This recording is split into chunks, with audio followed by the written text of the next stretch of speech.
Hello, and welcome everyone. I'm Paul Lewis, the president of the Architectural League. Welcome to the 140th annual meeting and the second and hopefully last annual meeting via Zoom. At the annual meeting a year ago to this day, we were already lamenting the exhaustion of Zoom and the challenges of the converging crises and the need for the League to adapt to these challenges. It's been a paradoxical, almost contradictory year. It's been a claustrophobic year filled with remaining isolated in the same place, sometimes the exact same seat, hour after hour, day after day, wearing literal holes in the floor underneath our Zoom chairs. But it's also been a year of profound change. It's been an opportunity to rethink architecture, to rethink the city, its public spaces, streets, parks, sidewalks, and who benefits from designs and the interconnected relationships between the urban and rural.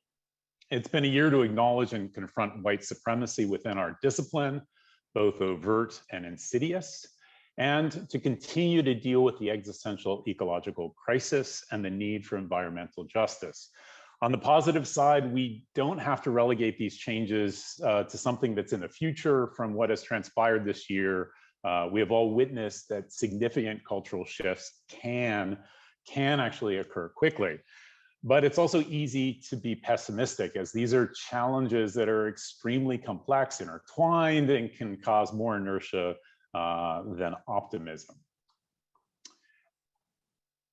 Based on these catalysts, though, it's also been a year for the League to rethink what it does. And Rosalie will more thoroughly articulate what the League has done over the year.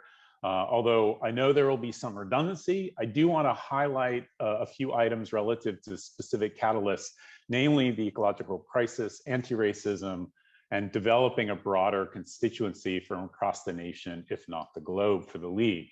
So, excuse me, on ecological and environmental justice, the League initiated the US chapter of Architects Declare, and it's in full motion. It's in part of the outcome of the League's lecture series towards a new architecture, climate change and design. And the US chapter is networked to chapters in over 20 countries.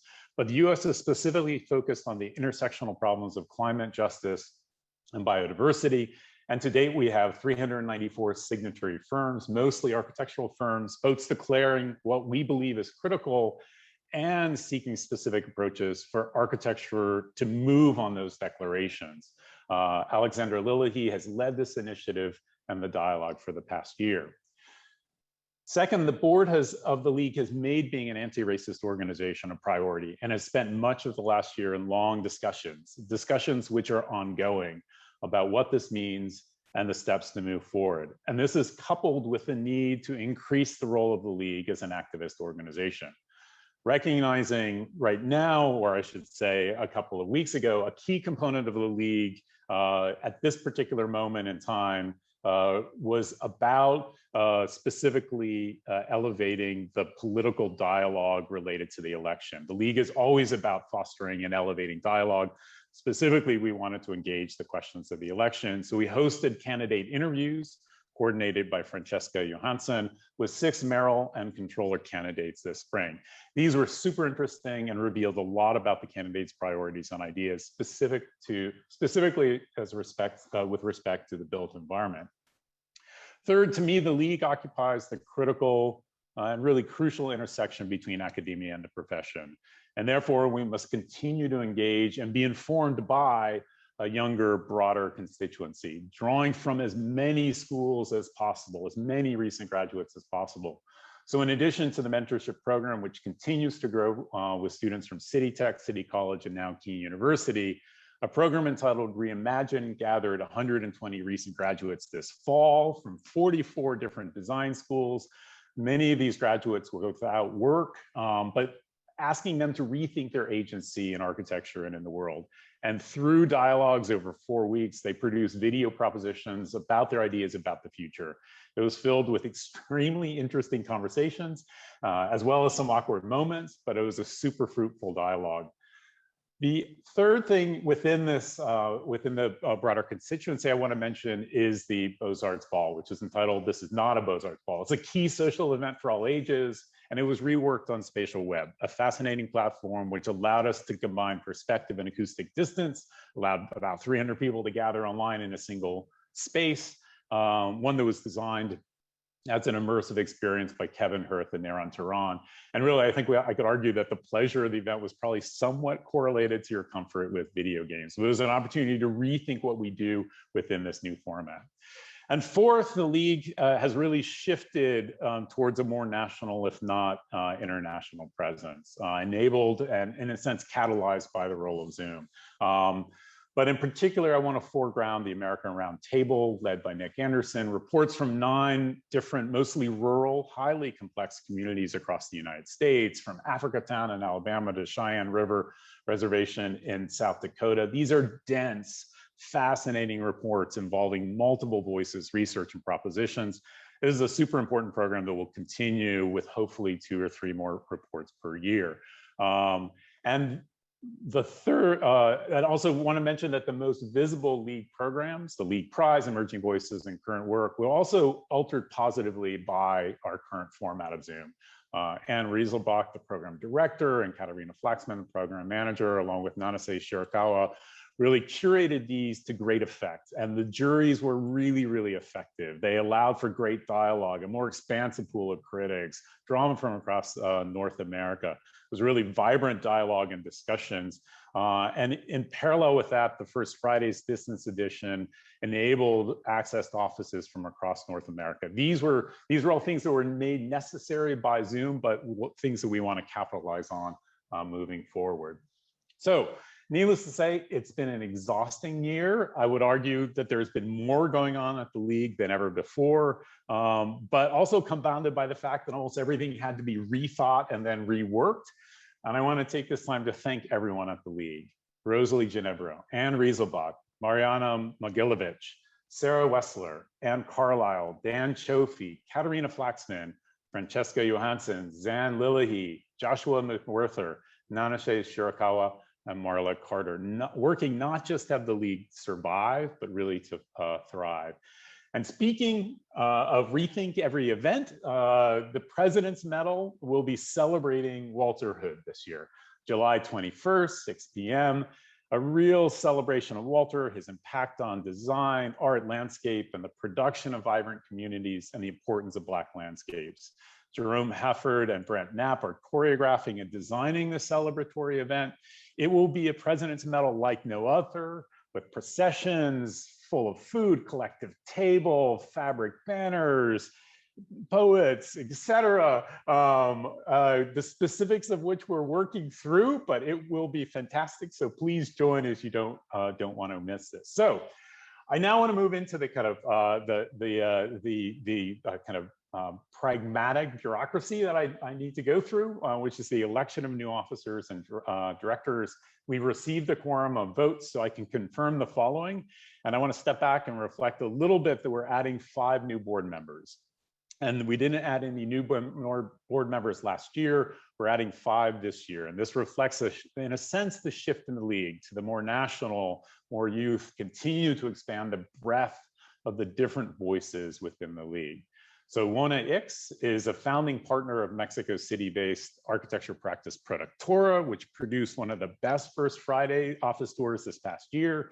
He is a founder, along with his Productora partners, and Ruth Estevez, of Liga Space for Architecture Mexico City, an organization and gallery that promotes emerging Latin American architects through exhibitions, conferences, and workshops. Productora was the winner of the League Prize for Young Architects and Designers in 2007, selected as Emerging Voices in 2013, and has won the Mies Crown Hall America's Prize for Emerging Architects in 2016. Ursula Crippa is a founding partner with Stephen Mueller of Agency, based in El Paso. Agency has received, among other awards, the 2018 Emerging Voices Award and the Rome Prize in Architecture from the American Academy. Ursula and Stephen recently published Fronts, Military Urbanism and the Developing World, which excavates and examines a growing geography of codependence between the global security complex and the urban morphologies of the developing world. Ursula is the director of the architecture program at Texas Tech El Paso. Killian Riano is an architectural and urban designer, researcher, writer, and educator. He is founder of Design Agency, a design studio exploring political engagement through architecture, urbanism, and art. From 2019 through June 2021, he served as the Associate Director of the Cleveland Urban Design Collaborative at Kent State University.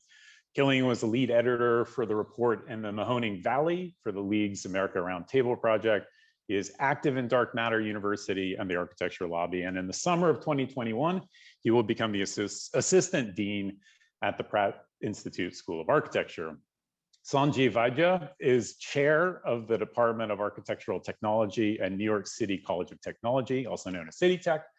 Sanjeev and his colleague Claudia Hernandez collaborated with the League in the fall of 2018 to create the now flourishing League membership program. He is a passionate advocate for public education and architecture and for a more open and inclusive profession. In addition to directing City Tech program, he runs his own practice where he focuses on the craft of construction and producing high quality work through informed dialogue with contractors and tradespeople. And Sarah Williams is an associate professor of technology and urban planning and director of the Civic Data Design Lab and the Leventhal Center for Advanced Urbanism at MIT School of Architecture and Planning. Williams combines her training in computation and design to create computational strategy that exposes urban policy issues to broad audiences and create civic change. Sarah is known for her work as part of the $1 Million Blocks team, which highlighted the cost of incarceration, Digital Matatus, which developed the first data set on an informational transit system searchable in Google Maps, and a more recent project that uses social media data to understand housing vacancy in ghost cities in China. We're thrilled that all 5 will be joining the board. So, the class of 2024 consists of Tatiana Bilbao, Jared Della Valle, Wendy Evans-Joseph, Killian Riano, Lynn Rice, Susan Rodriguez, Annabelle Seldorf, Karen Stein, Billy Chen, Sanjeev Vaidya, and Mabel O. Wilson. Class of 2023, Stella Betts and Wane Ix, and class of 2022, Ursula Crippa and Sarah Williams. I'm very pleased that all members have been voted in. We also have Michael Beirut, who's been elected for Vice President of Communication, Mary Margaret Jones, VP for Landscape Architecture, Nico Kenzel is VP for Engineering, Claire Weiss, VP for Urban Planning, Tucker Viemeister as VP for Industrial Design, and Nat Oppenheimer as Treasurer. So we asked a lot of the board this year, financially and in terms of committees and online programming. It has been a pleasure to work with all of you. Thank you so much. And finally, a sincere and personal thanks to our Executive Director, Rosalie Genevro, for everything she has done to move the League forward. She is not only the driving force of the League, but she is also, as I've said many times, she's its moral compass. It can't be emphasized enough, her importance to the League's viability and vibrancy. And completely against convention, the longer Rosalie is running the League, the more she wants to reinvent what it does. And returning to my initial paradox, the initial paradox I mentioned on my intro, I've had numerous Zooms with Rosalie where she is in the exact same place, and yet from that place, she's rethinking constantly what the League does. It's been a pleasure working with you, Rosalie, and I look forward to the coming year, and I hand it over to you. Thank you very much. Thank you so much, Paul.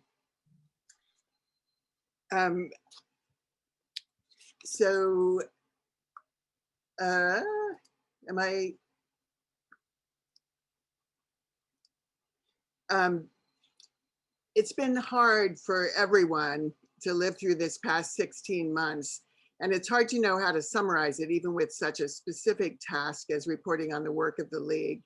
This has been a time of sadness and grief, both personal and collective, of profound worry and uncertainty, of fear for our country in the face of deep polarization and attacks on democratic institutions, of feelings of anger and impotence as environmental catastrophe and human greed compound. And yet, we have all struggled and managed and persevered through what we might have said only a couple of years ago was an unimaginable confluence of threats and challenges. At our best, we have come together in supporting and trying to exercise kindness, generosity, solidarity, and resilience.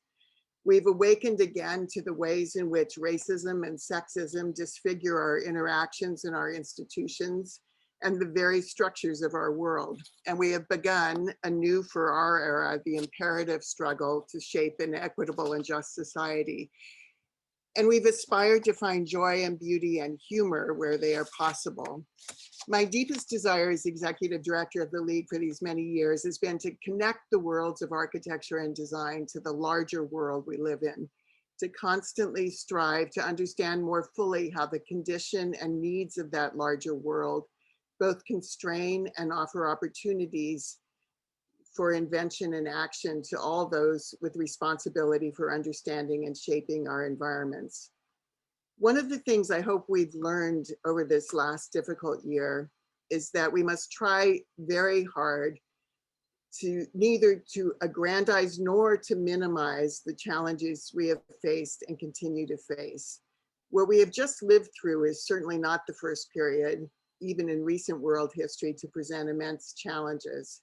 But neither has it been just a heightened version of business as usual. Our psyches have been deeply affected. Technological change and our openness to it has been vastly accelerated in some arenas, and we have stark, undeniable evidence of all kinds of divisions in our society. I hope going forward we can be bold as a community as well as patient enough to deeply reflect on how we've changed, what we have learned, and what kinds of new thinking and action we must embrace. It remains the League's goal to be intelligently responsive and creatively and effectively propositional, enacting with and in and for our world. Some thank yous are in order before a quick zoom through, pardon the expression, of the League's activities this year. First, a huge thank you to the staff of the League who continue to produce programs and publications of very high and lasting quality.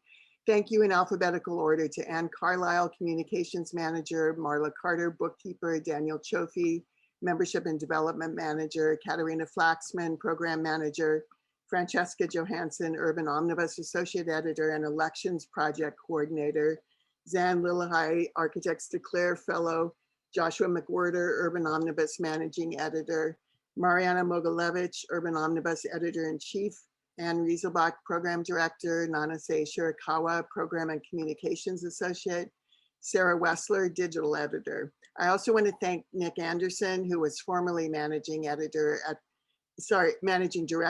the League and has continued to work with us this year on a consulting basis on institutional evaluation and planning, and as Project Director for the American Roundtable.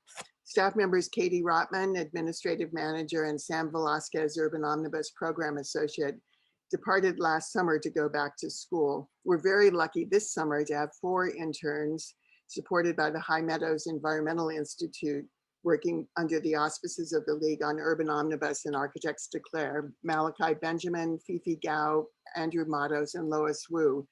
Several League employees, Katarina Flaxman, Nanase Shirakawa, and Francesca Johansson, will be leaving the League this summer for other pursuits. We hate to see them go, but I thank them wholeheartedly and wish them all the best. We will be welcoming 2 new employees in the immediate future, Alicia Botero and Rafi Lehman. Thank you to the board of the League, which has really rallied to keep us on an even keel financially and to engage in probing conversations about the League's structure and work as we confront our changed world.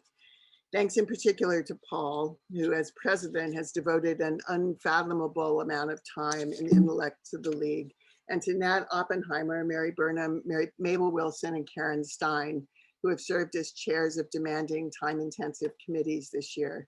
Thank you too to Michael Beirut and to Britt Cobb of Pentagram, who make everything we do look so good. Thank you to all of the League's members and financial supporters. What we do is not possible without you, and we're deeply grateful for your support. I'm going to talk about this year's work organized into a few categories: inspiring, listening, understanding, collaborating, sponsoring, and reinventing. Our current work, FF Distance Edition, Emerging Voices, League Prize, and occasional topical programs bring important new work and the voices of those who are creating it to League audiences to inspire about the possibilities of architecture. This program area is led by Anne Rieselbach. We've had a great year of current work lectures with our partners at the Cooper Union, including Lionel Devliger of Roeder in Brussels, whose firm is imagining new lives for obsolete buildings and surplus materials. Emmanuel Pratt talked about the work of his Sweetwater Foundation in Chicago, including a great conversation following his presentation with Casey Jones of Perkins and Will. FF Distance Edition programs took us to Productora in Mexico City, Raul Sanfratello on the High Plains of Colorado, Agency in El Paso, Situ in Brooklyn, Studio Gang in Chicago, 546-8796 in Winnipeg, Kennedy Violich in Boston, L.A. Moss in Los Angeles, and Rosana Montiel in Mexico City, all of whom shared their work and a glimpse into their firm culture and environment. This is El Paso, explained to us by Agency. The fascinating, powerful cohort of 8 2021 emerging voices included Studio Zoida from New York. This is their project for a memorial to Barbara Jordan in Texas, and Taller Capital from Mexico City. This is their Parque Bicentenario in the state of Mexico. The League Prize for Young Architects and Designers with the 2021 theme Housekeeping was awarded to 6 firms whose work ranges from Jermaine David Barnes's meditations on the spaces and security of home to Tate Carpenter's engagement with infrastructural systems expressed at the neighborhood and dwelling scale. Videos of all of these programs, and in many cases, additional original interviews by our digital editor, Sarah Wessler, are available for viewing on artsleague.org. The League listened to the youngest members of the profession in both new and continuing ways this year. Reimagine, as Paul described, which was developed by Paul, Lynn Rice, and Stella Betts, and a small army of architect academics, brought together more than 100 2020 architecture graduates to discuss how they would change the profession and the world and architecture education, and to talk about their hopes for their own careers. Every graduate participated in a small team that produced a short video presenting their ideas, which were all screened in an October town hall, and again are available on artsleague.org. We continued our very successful mentorship program. And this year, because we had so many enthusiastic mentors, we were able to add Kane University in addition to existing partners City Tech and City College. Katarina Flaxman and Nanase Shirakawa ran this wonderful program for the League. Thank you to Woods Baggett and here MBB Architects for hosting excellent online visits to their firms for the mentors and mentees. Urban Omnibus, led by editor-in-chief Mariana Mogilevich, produced week after week of compelling reading and fresh takes on how the physical fabric of New York is made and used. Weekly newsletters alerted readers to new features, including this one on how community-based composters kept going when the city pulled the plug on the official program in the face of budget strains last fall. Urban Omnibus was the first media outlet to cover the work of Slavers of New York, an activist project to make visible a shrouded history of the city. That project and the questions it forced eventually made its way into major publications and a mayoral debate.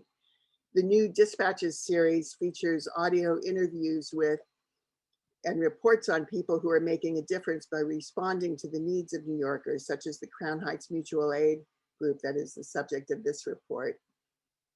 Urban Omnibus has just launched an important new series called Cleaning Up on the presence of toxic substances in our air, land, and water, and what remediation does and doesn't mean as the city continually remakes itself. The series includes case studies of sites around the city with a brilliant series of deceptively playful illustrations by Lesser Gonzalez that intensify the reportage and criticism. Last summer, a group of League staff members created a new series, Shifting Ground, to elicit visual documentation from League members and friends who were observing the changes in their environments caused by the pandemic and the Justice Uprising. A couple dozen features have been published on the League's Instagram account, including these very different entries by Hiri Ifeoma Ibo and by Stephanie Davidson. Very soon, the whole series will find a more permanent home on the League's website. In January of this year, the League launched the publication on archleague.org of the American Roundtable Project, 9 reports commissioned from teams around the country.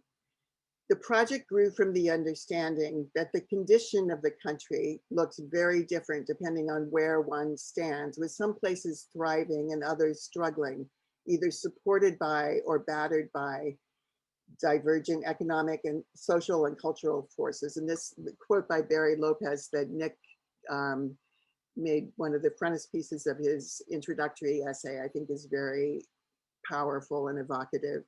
As we published the reports, we also held a series of programs with report editors and contributors. The richness and depths of the portraits of place created by these teams is remarkable, and we'll continue to present 8 aspects of these reports in different ways over the coming months and plan to continue this project into the future. As Paul mentioned, the League organized several conversations with various mayoral and comptroller candidates. And we also collaborated with 7 other design organizations on the website Shaping a Better New York City, which offered videos and transcripts of candidate interviews, as well as issue digests on critical topics in the built environment and the how-to on ranked choice voting. And Francesca Johansson ran that project for us. We also collaborated with the Urban Design Forum, the Spitzer School of Architecture at City College, and Terraform on a program honoring Michael Sorkin on the anniversary of his death from COVID-19. Moving forward, we're working with Urban Design Forum on a new fellowship initiative, New City Critics, in Michael's honor, to provide support and encouragement to a new generation of fierce and fearless critics of architecture, cities, and landscapes, with a focus on young critics of color. Over the course of the year, we've also worked, as Paul said, with US Architects Declare to build the infrastructure of this national network of firms and individuals committed to action on the interrelated crises of climate change, biodiversity loss, and social and economic injustice. Town halls last fall and on Earth Day this spring, both available on YouTube, provided an overview and prospectus of our work. One of the less visible aspects of the League's work is that we function on occasion as fiscal sponsor for significant projects that need a nonprofit umbrella. This year we acted as sponsor for Design Yard Sale, the brainchild of a group of Harvard GSD students that raised more than $100,000 for racial justice projects. And for Office Hours, a program created by Esther Choi to provide mentorship and support to young BIPOC creatives who are trying to make their way in the design disciplines. The League also acted as sponsor for 12 projects that received independent project grants from the New York State Council on the Arts. And I want to call out and acknowledge Daniel Chofi, who administers this whole area of the League's work, and Nanase Shirakawa, who worked on the NISCA applications for their effective and generous and meticulous shepherding of these projects. Daniel Chofi was also the mastermind of our alternative ball this spring, the This Is Not a Beaux-Arts Ball, held on a new digital platform called Spatial Web. Thank you to Rachel Judlow for connecting us to Spatial Web, and to Kevin Hirth and Nayron Turan, who we commissioned to design bespoke environments for the ball and who rose to the challenge in spectacular and very different ways.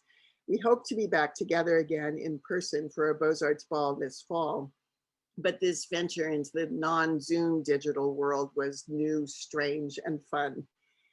One last thing, as Paul said, we're planning a celebration on the occasion of the awarding of our President's Medal to the artist and landscape architect Walter Hood. Stay tuned, some final details are being worked out for this radical reinvention of the League's most prestigious honor, which we will present this summer. Thanks very much for listening. Thank you for your commitment to the League. And back to you, Paul.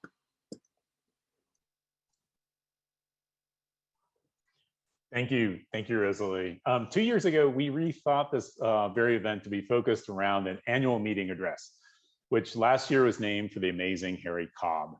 He was one of the most important humanitarians in the architectural world, and he is very sorely missed. This is a commissioned lecture by a leading figure in architectural practice, education, or theory, or all three, who bring a distinctive point of view to the questions of what can and should animate architectural discourse and production. Now, someone who continues the moral and intellectual project that Harry pursued.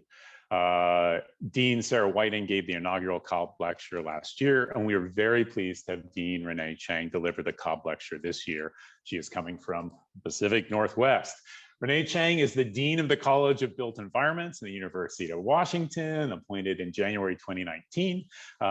She was previously at University of Minnesota as a professor, associate dean of research, and head of the School of Architecture. She is a licensed architect, and her professional experience actually does include working for Cobb Fried and partners before founding Cheng Olson Design. She has been invited to give the Cobb Lecture precisely because she is a leader in advocating for equity in the field of architecture and in how practices relate to the built environment. She has spent years rethinking the intersections between academia and the profession, and specifically addressing the role of emerging technologies. Recently, Dean Cheng led the research effort for the AIA Guide for Equitable Practices in the Workplace, and she raises fascinating questions about what she claims or argues are the invisible forces in architectural culture that have visible consequences. These are key issues related to the questions of value and change, which are the basis of her talk tonight. It's a great pleasure to welcome you, Dean Renée Cheng. Thank you, Paul, and thank you to the Architectural League. It's wonderful to hear all the amazing amount of work that you've done over this past year, and it's an honor to be able to present here in your annual meeting. Let me share my screen. And the topic that I'm going to talk to you today about is one that I've been thinking about, as Paul mentioned, for many years, actually decades, in my own practice experience, as well as what I have been teaching and researching with my students over a fairly long. I've now been an academic longer than I've been a practitioner, which is kind of sad in a way for me, but since my academic work really focuses quite a lot on practice, it does kind of make sense that they're actually quite synergistic.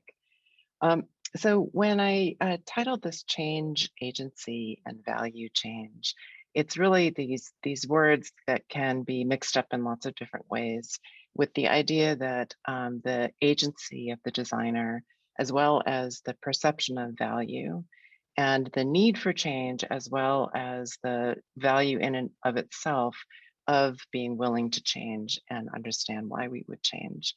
So hopefully the slides will illustrate, and over the course of this next 20 or 25 minutes, you can see what I mean. So when we now know that zip code determines health and wealth, we start to ask why. Why does zip code determine health and wealth? So there are place-based determinants of health. And if you just look in the United States, which simplifies things in terms of some aspects of culture and geography, we can see that there are differences in what the life expectancy is, depending on where you're born, where in the country that you're born. When you dig a little deeper and you start looking county by county, you see that starker picture is a little bit more nuanced, but it still doesn't really answer the question. You can then start to look and cross-reference this life expectancy data with population educational attainment. And you can start to see potentially some things might become more clear, but others start to become even more nuanced, where you have areas which have low life expectancy and low education, but you also have some that have low life expectancy but high education, fewer, that's the yellow in there. And so you start to see that through this data, you are tying something about geography with something about social outcomes. But if we say, okay, why does zip code determine health and wealth? Then what does that mean for the design of place and space? If this is somehow geographically determined or connected, then what does that mean as designers who shape these spaces and places? And what might that mean for the profession of architecture? So if we know how design connects to health and wealth, and I'm not saying we do know, but if we start to become more clear on these connections, or in a few places at least be able to talk about correlation, let alone be able to say that we can with confidence predict causation. But if we were to know this, how would that change the agency of architects and increase the value of what we do in our practices. And I'm assuming it would potentially pretty radically change the agency of architects and potentially really change the perception of value. So that would leave then, I think, new gaps, opportunities, and responsibilities for all of us, regardless of how we define our practice. So I'm just going to outline some of the gaps and opportunities that I see that I've been working on in the work that I've been doing. So this is a slide that I'm guessing quite a few of you might have seen before. It comes from Paul Tischoltz at SciFi at Stanford, and it has been updated since then. It doesn't look that much different or better, but this is data from around 2012, and it's, I think, been updated in 2016. And that red line is still crawling along the bottom there. And so 100% is this middle line. And this is productivity increases since 1964 and today. And so the blue line is industries other than farm, which have a lot of subsidies and make it harder to study. So all other industries have more than doubled in productivity since 1964 and today. And so you say, well, why has that increase in productivity happened? You could attribute it to globalization, better education, more communication. All kinds of factors might be contributing to this huge growth in productivity. And then you say, well, construction since 1964 and today has actually lost productivity. So construction, and this broadly includes both horizontal and vertical construction, also has had the benefit of global supply streams, more technology, more education, yet has lost productivity. And so in this gap come enormous opportunities.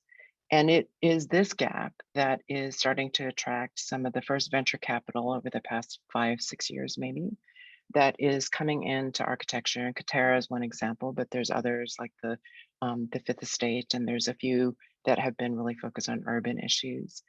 And because this presents an opportunity, there's no other industry who, if you could change productivity, you could radically change the value proposition of dollars in with the kinds of outputs.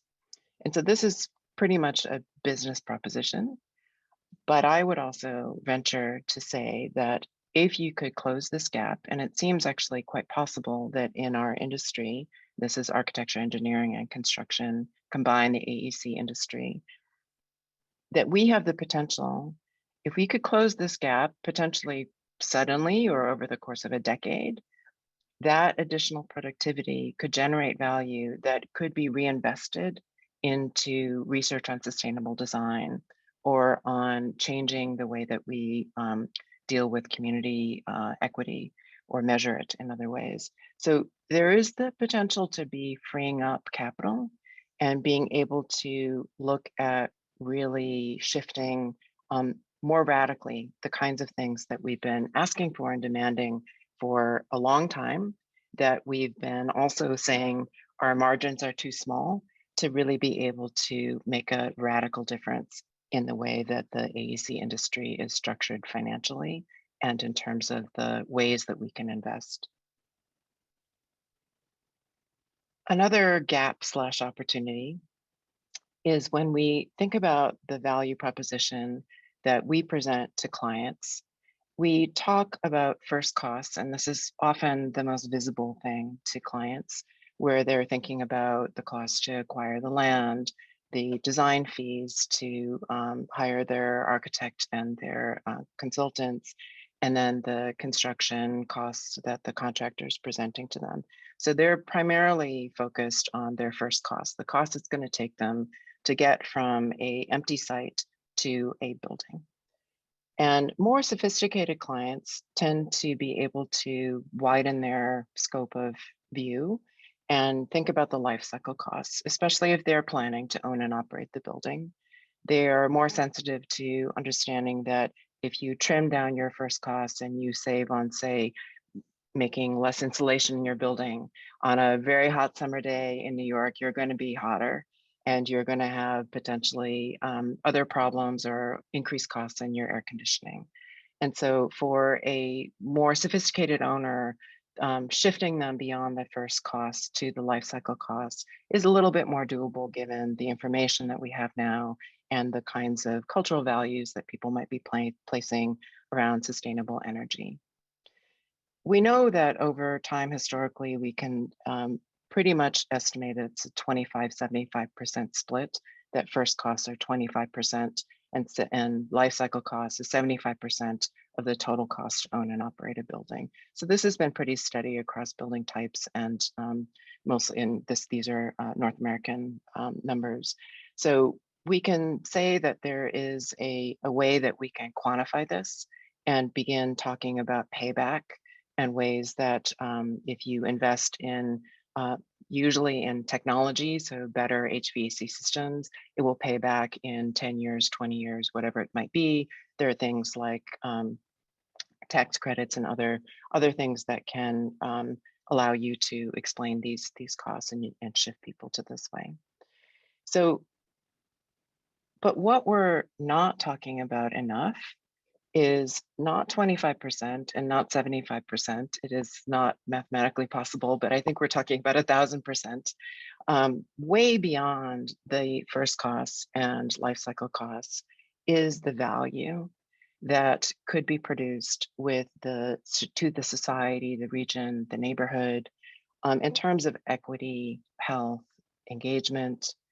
The value to the building owner could be explained in terms of the amount that they spend on personnel, which for the majority of owners dwarfs the amount of money that they spend in the first cost or in the cost to own and operate. Many building owners, other than developers who intend to sell their buildings, many building owners that I talk to, their primary mission is not to build buildings. Their primary mission is to deliver healthcare. And they happen to need a building in order to do that. And so they have a capital planning group whose mission is to build the building for the target costs and schedules in order to deliver what they're trying to do. So if the value to the building owner can be explained relative to their personnel investment, for example, the cost to retain a nurse, versus the ways that they're spending on putting a garden in the building. That data has actually been shown by some healthcare designers about nurse retention tied to proximity to outdoor space, right? So then the cost of the garden becomes really, really justifiable and infinitesimal compared to the cost to actually recruit and retain a nurse. And so you also have the employees' healthcare expenditures that if you have lower stress, you might be able to say that your insurance costs could be lower if you are able to have an environment where there is less stress somehow.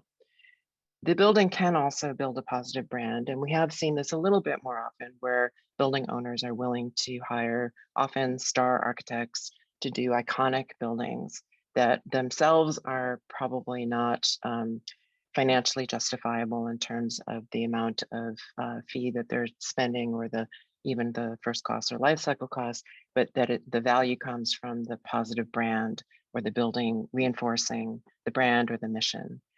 So this is sometimes with iconic buildings, but other times it's with like the Rocky Mountain Institute in Aspen and Basalt, Colorado, where the mission is so strong that they're willing to build a building that has becomes a prototype for smaller scale buildings that are highly, highly sustainable and regenerative. So these are ways I think that really eclipse the focus that we might all have, not just building owners, on first costs and life cycle costs when we think about this larger value. And really because the investment for design and planning is so small that we're influencing with that little red dot, we're influencing that much, much bigger sphere that's happening all around us if we can make the connection. And it's hard to do without more data, but it is, again, the gap and the opportunity that I see. To be a little bit more specific, some of the things that I think we could be starting to look into and connecting the ecological footprint we're actually doing probably the best in terms of gathering data and being able to show connections between design choices and water purity or reuse type of things, being able to promote biodiversity, native soils, and native plants. We're also getting pretty good with tools like what, our group here at UW, the Carbon Leadership Forum, has been pioneering the EC3 tool, which has really looked at embodied carbon, and tally and other tools like that start to begin to calculate sequestration. And you, again, start to be able to explain that value beyond what people might see as their first costs or life cycle costs into something much bigger than the building. But then the social footprint and the human footprint, I think we're not doing as much on. It takes a different type of data than we're used to dealing with, a different type of study, given that many architects struggle to get the owner to agree to a fee for post-occupancy evaluation, that these types of things really require longitudinal data. It also requires cooperative data because you're not talking about one building, and you're not necessarily talking about the building users either, because this is talking about buildings not as objects, but buildings as part of fabric, as part of social fabric, as part of cultural fabric, where the larger environmental context of the building is actually really critical, that the building contributes to and actually also becomes a way to measure. So this is where I think we are not nearly as far as we are where we're just starting to maybe look at some tools like the JUST labeling system. But that is really focused more on the internal workings of a firm, not necessarily outcomes of buildings. Code Top 10 is starting to branch into some equity issues, but there's a lot of inconsistency in how people are reporting their data, which makes it difficult to begin to say that we're making much progress on how we might be advancing on that. So gaps, opportunities, and responsibilities. So if the agency of architects change because we start to be able to show our value in different ways, what kind of responsibility change might we see?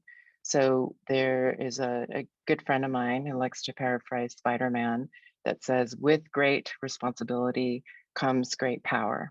So if you are willing to take on more responsibility, then you actually have power. They explained that in context of integrated project delivery, which is a way to deliver projects where you tie your outcomes and your fees to agreed upon metrics. And the agreed upon metrics nowadays are mostly to do with meeting cost and schedule goals, sometimes some project scope goals.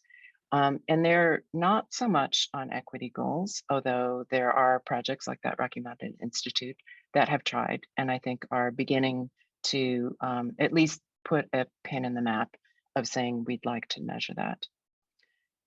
But for example, construction is the largest global industrialized sector that has the highest risk for forced labor globally. And so if you look at the group Design for Freedom, which is out of New Haven or Newcon, Connecticut, you start to see the scope of the global industry that is, so $150 billion value of modern slavery in worldwide. And then you get down to 11.4 trillion construction related spending, and looking at raw materials like iron that goes into steel, or even things like solar panels, where we don't know, we can feel great about ordering solar panels for our house and feel like we're helping with our carbon footprint. But we don't necessarily know, because we don't have the transparency, whether or not that solar panel was constructed using fair trade and fair trade practices with people that earned a living wage, or whether it was assembled in China using Uyghur forced labor, right? We don't know. So you can go to a supermarket and you might be willing to spend $1 or $2 more per pound of coffee, knowing that it was fair trade and ecologically positive in its contributions. But we don't have that transparency when we specify steel. And so as an architect who do a lot of specifications, We're usually basing our choices on just saying, here's the performance, or here's the sort of typical that we want. We are not really saying that we want it to be sourced in such a way that we can trace it. We're starting to get a little bit of that with some of the locally sourced materials and mass timber, but most of that is tracked relative to its carbon footprint and the kinds of things that happen when you transport materials over a long period, long distance. We're not really tracing the labor practices. And so if architects were to be more responsible, and you can easily say, I'm an architect, this is not my business, this is the contractor, this is the material supplier, this is the manufacturer, and you can easily say, this is not my thing. And what I'm encouraging us to question, at least, is to say, if we were to take on that responsibility, would we then have some commensurate increase in our power? So if we were to take on in a simpler way, because we don't totally know all of these invisible tracings of the global supply stream and the labor stream that goes into that, we can trace things like construction waste, which again, you could say is not our responsibility as architects, but you could actually design things in such a way where there is zero waste, or that you're really actively making sure you're controlling waste or finding ways to reuse materials. You can talk about fair labor practices that are being used on the sites that you can actually at least see. And then responsible sourcing of materials, again, with what we do know. There's a lot of distance to go in all of this, but I think those are some suggestions I would have in terms of responsibilities that we can take on. This next slide is really, I think, the key to all of this, right? When we talk about trying to connect design of spaces and places to things like health and wealth and social determinants of health, we have to talk about at least correlation, if not causation, to say, if spaces have proximities to outdoor space, if there is more daylight, if there is air with higher quality air, you will actually see an increase in productivity, a decrease in stress. Right? These are great claims to be able to powerfully represent the value of design. They're difficult to make.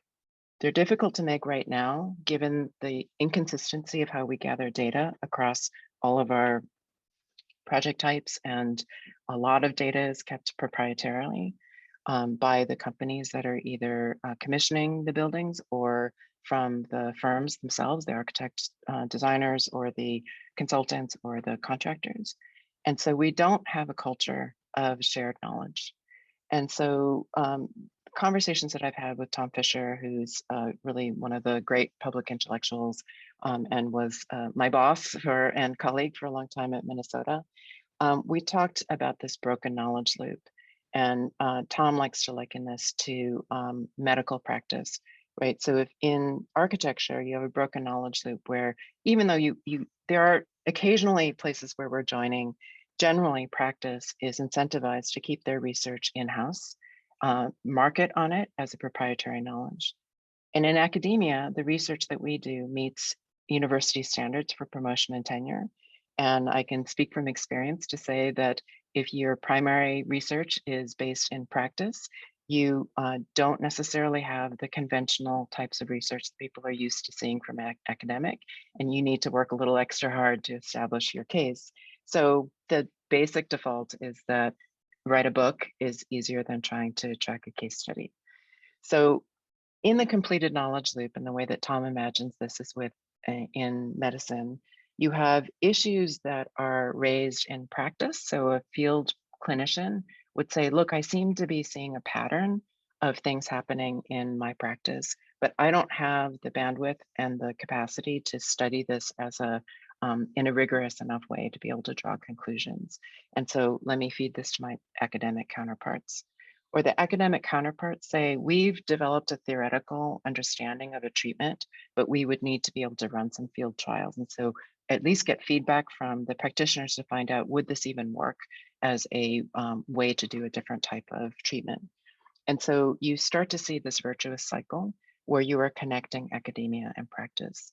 And so there are a number of ways with mechanisms that I've been developing at Minnesota and now here at the University of Washington. I'm happy to talk more about the Applied Research Consortium and the Consortium for Research Practices, where you are connecting that loop intentionally and creating mechanisms for students to actually be co-supervised by both practitioners and academics to be making progress on some of these, at least correlation, if not potentially some causal relationships, to get at the information we need in order to make these connections that would radically change our value.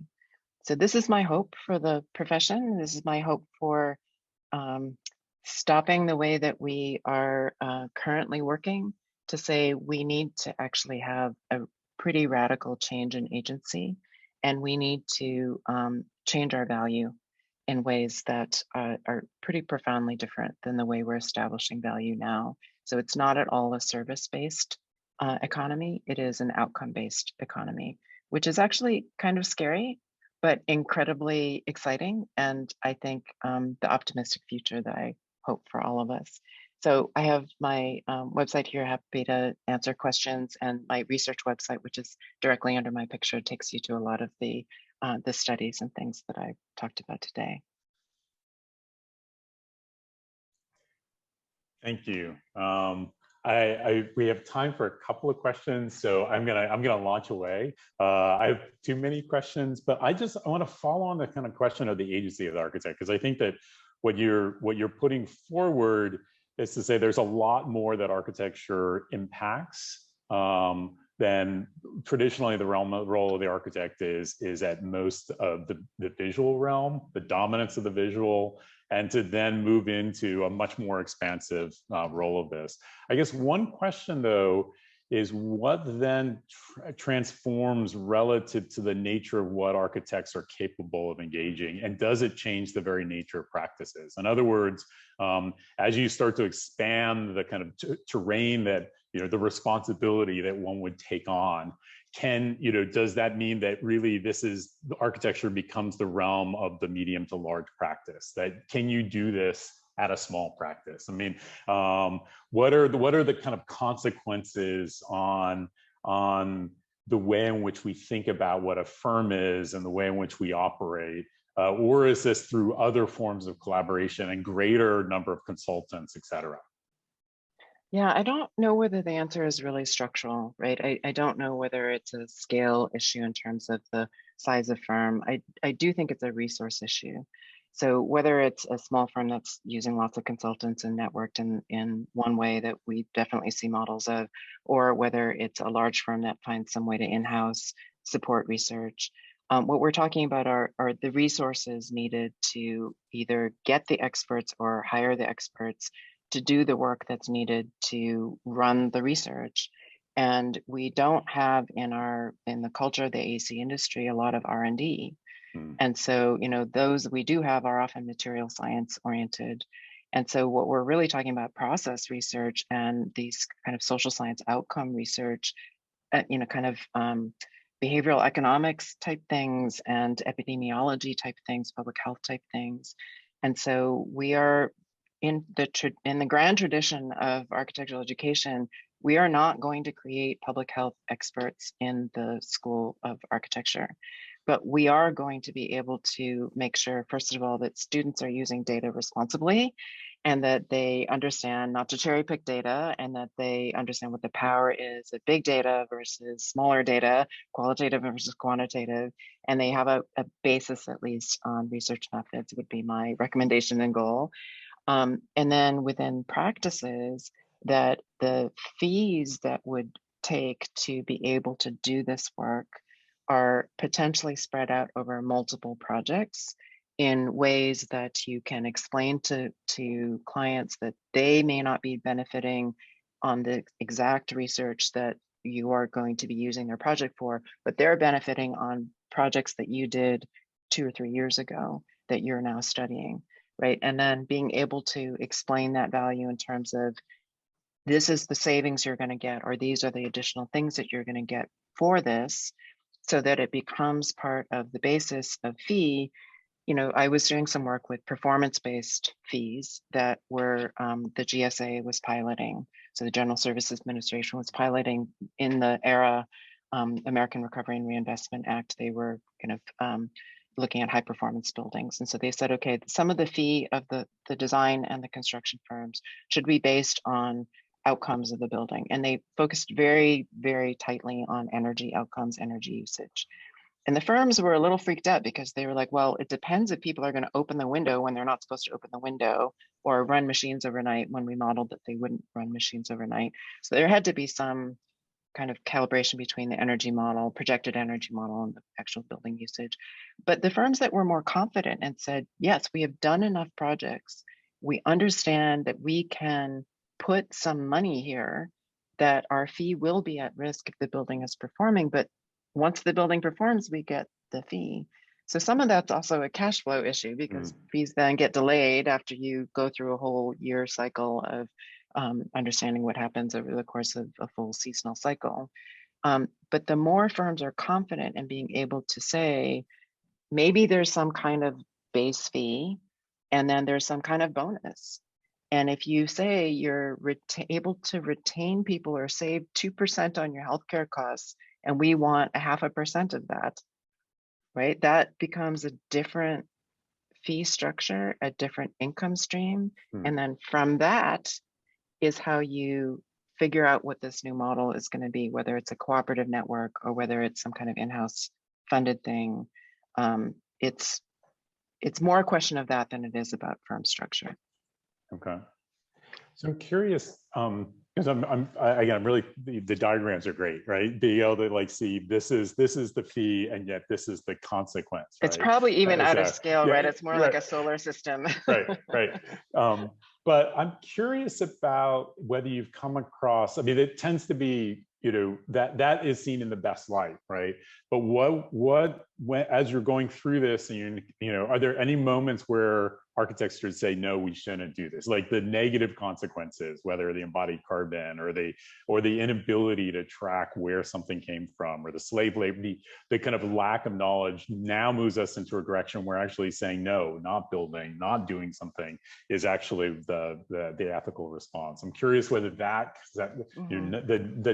the moment where things are not always positive, right? They're not always progressively beneficial. I'm just curious how that fits into this dialogue and discussion. Yeah, it's complicated, right? Because the intention, so, in equity work, we like to say that the mismatch between intention and impact is really where most of the work has to happen, right? Because it's usually not about having a bad intent.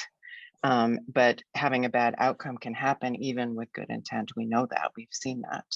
And so, it's hard to say where the point is that something that you do or choices that you make that you think is going to have this positive outcome eventually has some negative outcome that you can discern. And I think in some ways we have to try things, right? We can look retrospectively and see, like, redlining is a great example, which you can definitely question whether that was a good intent. The stated intent was to protect financial investments. And the question is for who? But so protect financial investments by banks. And the effects that we see today, if you map on heat islands, if you map on asthma, if you map on all kinds of things, and then you superimpose them over districts that were formerly redlined, it's almost always a match, right? So the original intent to protect the interests of the bank, those bankers were not saying, we want these redline communities to have higher asthma, lower life expectancy, lower, that's not their intent, but that's what happened, right? In their case, they could say, look, segregation, we got immediate effects of segregation. That's probably not what we really want, right? Or let's hope, right? So the ways, sometimes the negative impact is immediately apparent, but often it's not. It takes time.